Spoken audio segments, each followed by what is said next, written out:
Hello students, welcome to the channel. So बच्चों, till now we have seen the definition of circles, what is radius, what is the difference between radius and diameter and the relation between them. And then we also saw what is an arc and उसका major arc और minor arc कैसे find out करना है, और हमने उस पे based exercise number 1 भी किया था, राइट। हमने ये भी देख लिया कि what is the perimeter of circle and area of the circle. कुछ यहाँ पर आज के लेक्चर में इंपॉर्टेंट टर्म्स हैं, ठीक है, इंपॉर्टेंट टर्म्स है जिसको आपको ध्यान देना है। ये आपके डे टू डे लाइफ में काम आएगा, चाहे वो आपका 8th क्लास हो, 9th क्लास हो, 10th हो, 11th हो, जहाँ भी सर्कल पढ़ेंगे ये टर्म्स यूज होते हैं रैंडमली, इसलिए आपको ये पता होना चाहिए। तो आइए स्टार्ट करते हैं उससे, एंड देन उसके बाद हम लोग प्रॉपर्टीज देखेंगे, ठीक है। सो सर्कल का सर्कल 2 इसलिए लिखा गया है क्योंकि दिस इज लेक्चर नंबर 2। अगर आपने लेक्चर नंबर 1 नहीं देखा है तो सबसे पहले उसको देख कर आइए ताकि आपको ज्यादा समझ में आए। सो पहला जो पॉइंट है बेटा वो है टर्म जो है एनालस। एनालस मतलब क्या होता है? The reason bounded between two concentric circles. अभी कॉन्सेंट्रिक सर्कल्स क्या है? कॉन्सेंट्रिक सर्कल्स लिख लो कि the circles having common centre. Concentric circles में क्या होंगे? The circles having common centre, वो सर्कल जिसका सेंटर कॉमन हो, ठीक है, वो कॉन्सेंट्रिक सर्कल्स होंगे। जैसे कि यहां पर आप देख सकते हैं, ये जो सेंटर है ये दो सर्कल का कॉमन पॉइंट है, कॉमन सेंटर है। दोनों जो सर्कल बने हैं वो इसी पॉइंट से बना है। Got it? भले ही रेडियस चेंज है लेकिन सेंटर तो सेम है ना, इसलिए ये क्या है? ये कॉन्सेंट्रिक सर्कल्स हैं। क्या है? Concentric circle. Got it? अब देखिए यहां पर बोला कि दो कॉन्सेंट्रिक सर्कल्स के बीच में जो रीजन बाउंडेड है, यानी ये रीजन आप देख सकते हैं, ये वाला रीजन, ठीक है, ये जो रीजन बाउंडेड है दो कॉन्सेंट्रिक सर्कल्स के बीच में, इसी को हम क्या बोलते हैं? एनालस। पॉइंट समझ में आया? एनालस क्या है? ठीक है, तो ये जो रीजन के बीच में दो कॉन्सेंट्रिक दो कॉन्सेंट्रिक सर्कल के बाउंड्रीज के बीच में जो रीजन है, इसी को हम क्या बोलते हैं? एनालस। तो इसको मैं क्या लिख दूं? एनालस, राइट। ठीक है, नेक्स्ट देखते हैं आर्क क्या होता है। हालांकि मैंने प्रीवियस लेक्चर में डिस्कस किया था, बट यहाँ पर डेफिनेशन देख लेते हैं। It is basically the connected curve of a circle. तो आइए यहाँ से एग्जांपल अगर आप देखोगे बेटा, तो यहाँ पर देख सकते हैं आप कि ये ये जो है, ये पोर्शन जो रेड मार्क है, दैट इज आर्क। ये एक कनेक्टेड पोर्शन है सर्कल का, इसलिए इसको क्या बोला गया है? आर्क। ठीक है, नेक्स्ट सेगमेंट की बात करते हैं। A region, segment is a region bounded by a chord. Chord क्या होता था? वो लाइन जो कि सर्कल को दो पॉइंट पे कट करता था। इसका मतलब इसकी बात कर रहा है वो, इसकी बात कर रहा है। यहाँ पर ये एक लाइन है ना, जो कि क्या कर रहा है? जो कि कट कर रहा है दो पॉइंट पे, इसका मतलब एक कॉर्ड होगा। और इसके अंदर जो भी रीजन है जो पिंक से मार्क है, उसको हम क्या बोलेंगे? इसको हम बोलेंगे बेटा सेगमेंट। क्या बोलेंगे? सेगमेंट। क्लियर है? ये सेगमेंट हो गया। नेक्स्ट, सेगमेंट कभी भी सेंटर को इंटरसेक्ट नहीं करेगा, हमेशा याद रखना। सेगमेंट कभी भी सेंटर को इंटरसेक्ट नहीं करता, ठीक है। नेक्स्ट पॉइंट बेटा, दैट इज सेक्टर। अब सेक्टर की अगर मैं बात करूं, तो सेक्टर में ज्यादा कुछ नहीं, आप देख सकते हैं, a region bounded by two radius. A region bounded by two radii. एक रेडिया ये हो गया, एक रेडियस ये हो गया। रेडियस मतलब वो लाइन जो कि आउटर पॉइंट्स पे कट करे और कहां से स्टार्ट हो? ओरिजिन से, मतलब सेंटर से स्टार्ट हो, सेंटर ऑफ द सर्कल से। तो ये दो जो हैं वो आपका रेडियाई है, और उनके बीच में जो ये एरिया दिख रहा है ना, ये ब्लू से, वो क्या है? सेक्टर है। क्या है? Sector of a circle. Got it? Next, अगर मैं बात करूं बच्चों, तो यहाँ पर सेकंड की बात हो रही है। सेकंड क्या है आइए देख लेते हैं। तो second is a straight line.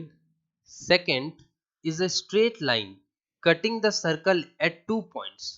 तो आप देख सकते हो यहाँ पर स्ट्रेट लाइन है ये जो कि 2 पॉइंट पे कट कर रहा है ना। और इसको अगर 2 पॉइंट पे कट कर रहा है तो what is the difference between secant and chord. Chord भी तो 2 पॉइंट पे कट करता है, लेकिन यहाँ पर बात ये है कि 2 पॉइंट पे कट करते करते वो एक्सटेंड भी हो सकता है। जो लाइन या जो कॉर्ड एक्सटेंड भी हो जाए दैट इज सेकेंड। यानी secant is a kind of chord, chord ही है ये, बट इसको एक्सटेंडेड कॉर्ड इसीलिए बोला जाता है क्योंकि ये बाहर की तरफ एक्सटेंड हो सकता है जबकि कॉर्ड नहीं हो सकते। ठीक है। और अगर मैं कहूं टेंजेंट क्या है, तो टेंजेंट आप देख सकते हो एक कोप्लेनर स्ट्रेट लाइन। कोप्लेन मतलब सेम प्लेन में, सेम सेम प्लेन मतलब अगर मैं कहूं कि टेबल को अगर आप देख रहे होगे ना तो दैट इज अ प्लेन। ठीक है। अगर आप अपने घर में फर्श जो देख रहे होंगे that is a plane, coplanar. ठीक है। उसी प्लेन में एक स्ट्रेट लाइन है टच, यानी अगर मैं कहूं कोप्लेनर स्ट्रेट लाइन इसका मतलब ये सर्कल एक प्लेन है 2 डायमेंशनल और इसी प्लेन पे ये लाई करता है। ठीक है। तो टेंजेंट क्या है, coplanar straight line touching the circle eight single point. यानी यहां पर आप देख सकते हो, यहां पर देख सकते हो इस पॉइंट पे ये जो आ रहा है, ये जो एरो से शो हुआ है बेटा, ये क्या है, टेंजेंट। क्या है, टेंजेंट है। Got it. So this is a tangent. बाकी आप टर्म्स जानते हो, ये क्या होगा, ये कॉर्ड होगा, राइट। 2 पॉइंट पे कट कर रहा है और बाहर भी नहीं जा रहा है, अगर बाहर जाता तो वो भी सेकंड हो जाता। ये क्या होगा बेटा, ये बताइए, ये क्या है, डायामीटर है जो कि सेंटर से पास होता है। वो कॉर्ड जो कि सेंटर से पास होता है, हालांकि मैं प्रीवियस लेक्चर में कवर किया हूँ, सेंटर से पास होता है और ये सबसे बड़ा कॉर्ड भी कहलाता है। और last but not the least, ये क्या है, दिस इज रेडियस, जो कि एक पॉइंट पे कट करता है और हमेशा इस पॉइंट पे कट कर रहा है और हमेशा क्या कर रहा है, सेंटर से पास होता है। तो आई होप ये कॉन्सेप्ट क्लियर होगा। ये इंपॉर्टेंट टर्म्स थे related to circle, I have covered it, है ना। आइए कुछ प्रॉपर्टीज भी समझ लेते हैं बच्चों, है ना, जो कि आपके एक्सरसाइज 2 और 3 जो आगे हम सर्कल का एक्सरसाइज करेंगे उसमें काम आएगा। तो पहले प्रॉपर्टी समझने से पहले मैं एक डायग्राम बना लेता हूँ, है ना। उसके बाद उसके बेसिस पे हम लोग करेंगे, उसको समझेंगे हर एक प्रॉपर्टी को। चलिए 2-3 डायग्राम बना लेते हैं, है ना।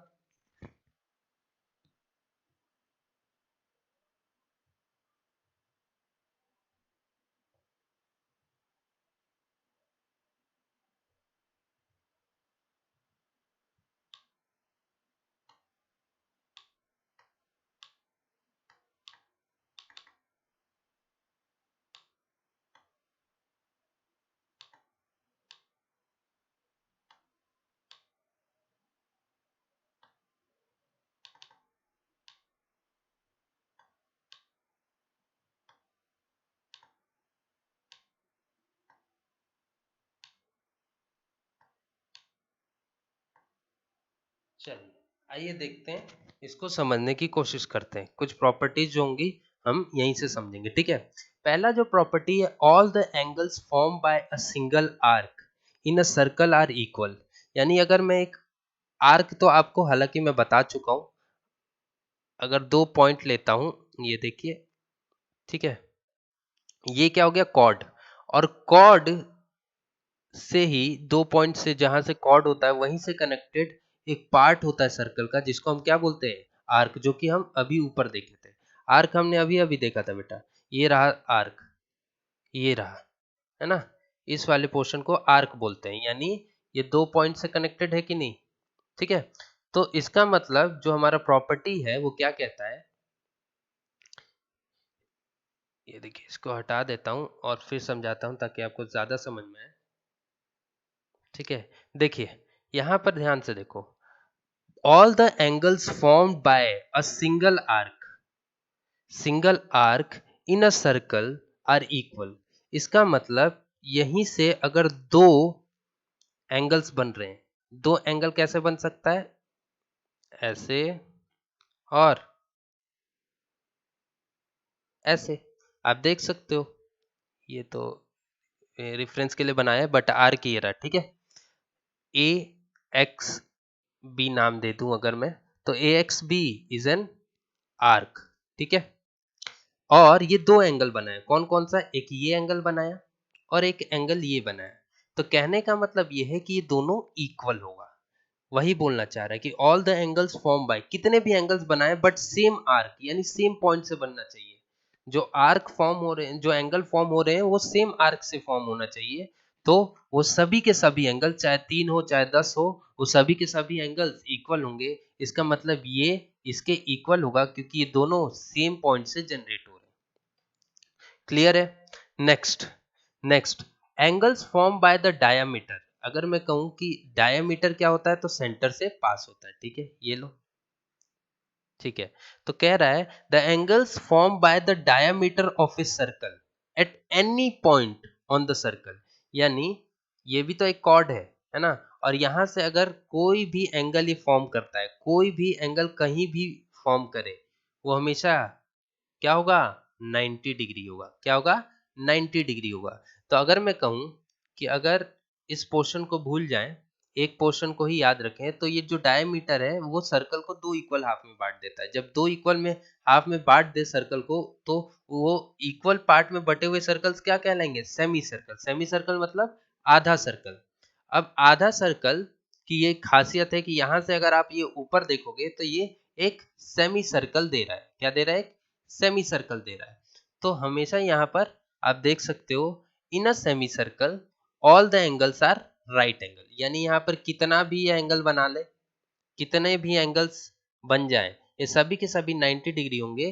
क्यों, क्योंकि पहली प्रॉपर्टी से हमें पता है कि सेम आर्क से जो एंगल्स बनते हैं वो इक्वल होते हैं, और दूसरे प्रॉपर्टी से पता है कि जितने भी एंगल्स डायामीटर से बने वो 90 डिग्री होंगे। यानी ये अगर 90 तो ये भी 90, ये भी 90। क्यों, क्योंकि सभी आर्क किससे बन रहे हैं, डायमीटर से बन रहे हैं।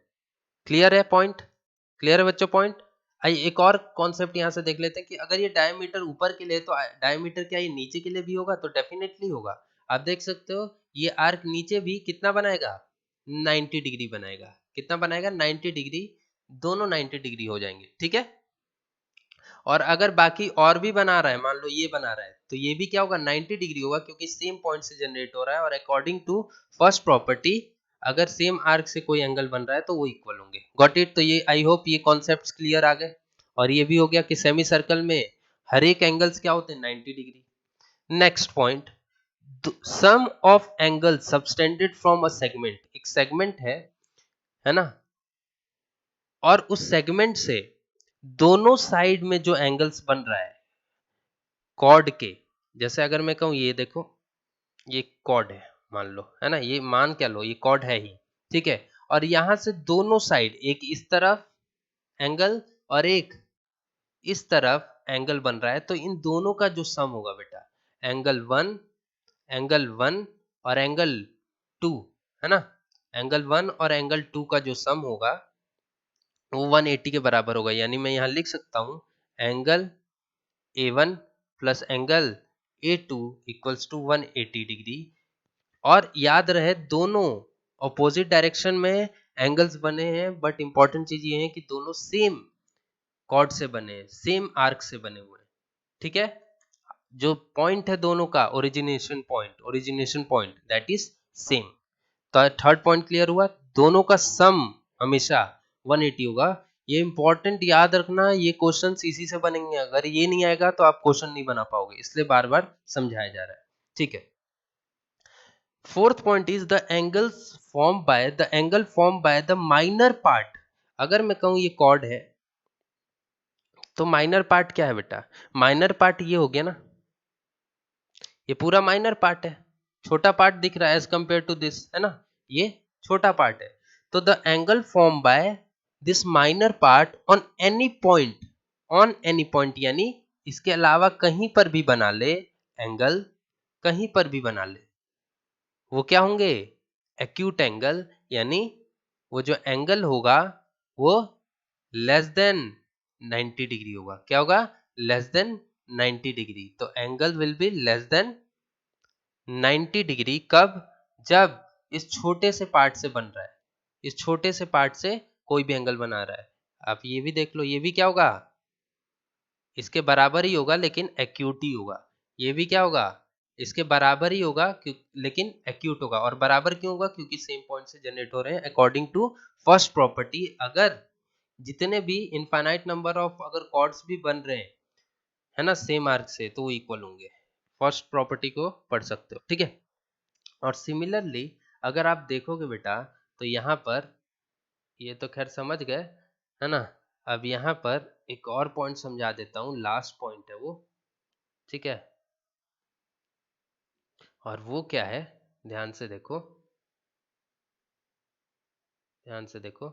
अगर मैं कहूँ कि यही एंगल्स मेजर पार्ट बना रहा है, यानी फिर से वही कॉर्ड लिया मैंने, कॉर्ड वही लिया, लेकिन इस बार मेजर पार्ट क्या है, ये पार्ट है।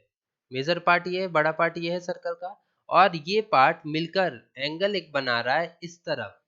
तो क्या हो जाएगा, ऑब्ट्यूस। क्या हो जाएगा, ऑब्ट्यूस एंगल होगा। इसका मतलब angle will be greater than greater than 90 degree. क्या होगा, angle will be greater than 90 degree. तो ये कॉपी में होने चाहिए आपके। आई होप ये प्रॉपर्टीज क्लियर हो गई। आप एक्सरसाइज नंबर 3 इससे कर सकते हैं। अभी जाके आप एक्सरसाइज सेकंड या थर्ड अगर आप चेक करोगे तो आपको ये दो प्रॉपर्टी पे based fill in the blanks आपको मिल जाएगा। ये तीनों प्रॉपर्टी पे बेस्ड उसको आप सॉल्व कर सकते हैं। और नेक्स्ट लेक्चर में हम लोग इस पे बेस्ड